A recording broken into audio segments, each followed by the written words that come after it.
We're going to break all the rules today, okay? Because I was doing some research, and guess what? You about to get some information. Let's talk about sewing and the real meaning of Halloween.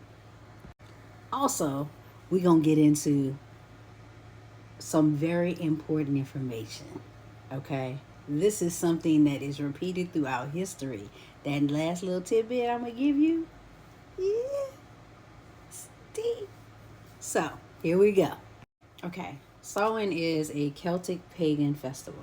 Okay, so it's about transition, renewal. They had fire festivals. It was a way to connect with spirit because they believed that spirit basically.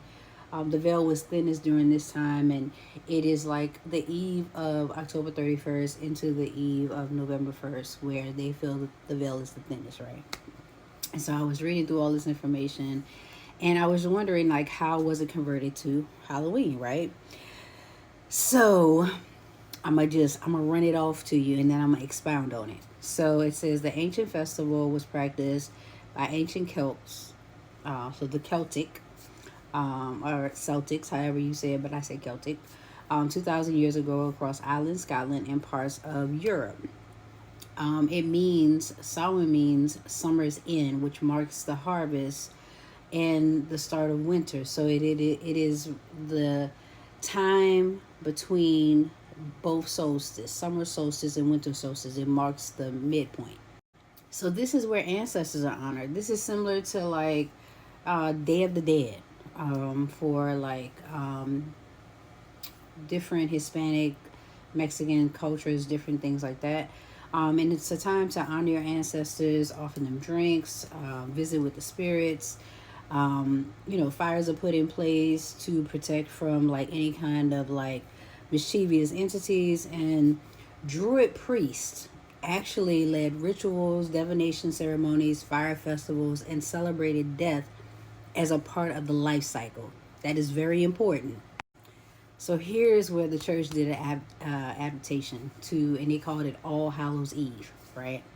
So when Christianity spread through Celt lands, the church sought to blend rather than ban. That is very important. The Christianity has always blended rather than banned because it keeps people from being not accepting Christianity or going into an uproar. It says around the 8th century, Pope Gregory III moved All Saints' Day to honor saints and martyrs to November 1st, possibly to align with Samhain. Okay, that's not when it originally was. The night before, known as All Hallows Eve. So it is showing the duality of, you got to demonize something and then show that and then you create an All Saints Day for the saints to save everybody from the dark. You see that? You see that flip? Pay attention. Later, All Saints Day it was on November 2nd. So initially it was later All Saints Day was added to honor the departing souls, completing the 3-day observation of Hallowtide, which was from October 31st to November 2nd. So you have to think about every time you know Christianity has went to different countries, it has learned their ways, adapted to them instead of banding they blended it to make it more accepted. So it's like a little white lie. So you take a little bit of the truth and you add it to what it is that you want the person to believe to fully help convert them, which helps the ego to be comfortable. Remember that. That is how people are controlled. Okay, so as centuries passed, Samhain customs evolved and spread, especially through Irish and Scottish immigrants that immigrated to North America. So not only do you go into a land and you blend instead of band, but then you bring the people to where you're from, to a new land where you are able to reinforce what was blended in order for it to expand into what you wanted to, something more accepted, believing that you're erasing past cultures. in the minds of those, because most of the time you were bringing in families. So by the time it got to, you know, your children or your grandchildren or your great grandchildren, those customs are forgotten unless they were spoken to and you had storytellers that actually was able to convey that story in its most truthful state as it could be.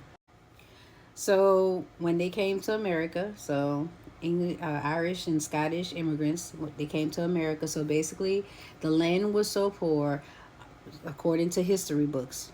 This is history books.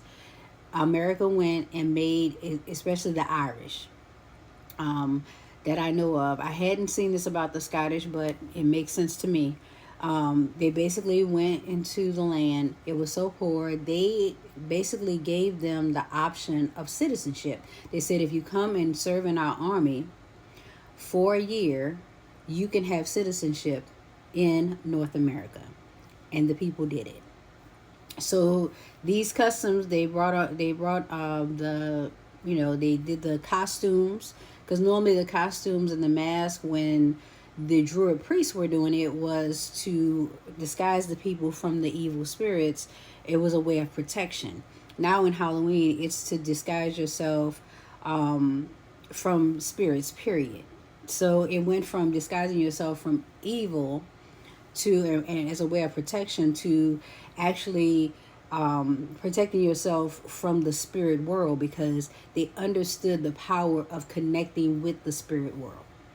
And then also having jack-o'-lanterns, which derive from Celtic traditions of carving turnips with faces to scare away spirits. In America, pumpkins replaced them. Okay, trick-or-treating comes from souling, when the poor or children would go door to door on All Saints Day offering prayers for the dead in exchange for food, aka soul cakes. And then the bonfires and the fireworks. The bonfire was replaced by the fireworks, where the fire rituals transform into community celebrations versus rituals ceremony. It was about taking the power out of the hands of the people. The Druid priests understood, was empowering the people to a certain degree. They would hold the festivals to remind people that they were able to commune.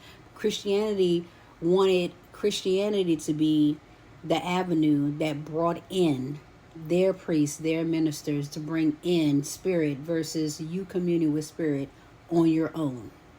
So, Samhain represents a portal in time. When frequencies shift, allowing communication between dimensions. Okay? It's a cosmic pause between light and dark, death and rebirth, matter and spirit. Okay? It's a deep reflection, an ancestral connection, a manifestation where you can release the old and prepare for new cycles. If you remember the true meaning, whenever something is called pagan, it means outside of Christianity, outside of normal practices, outside of the big three, as they call it, of religions, where you have holy books that represent what it is that you're supposed to. There are manuals. When you're born, you're not given a manual, but within Christianity and other practices, you are given a manual of how you're supposed to engage with stories that actually tell you how you're supposed to be, what you're supposed to do, and how you're supposed to handle situations according to those books. If you look at the meaning and derivative of every single pagan holiday, it held a more spiritual meaning that the blending that Christianity did instead of banding was a full brainwashing, a full washing, a full whitewashing of the history. Once you adopt it, it is a spell. Once you take on those kind of customs and practices, you basically validate those and release the ones that connected you more to spirit. Check it. This was so good. This was so good. So, you can create your own traditions, and you can start today.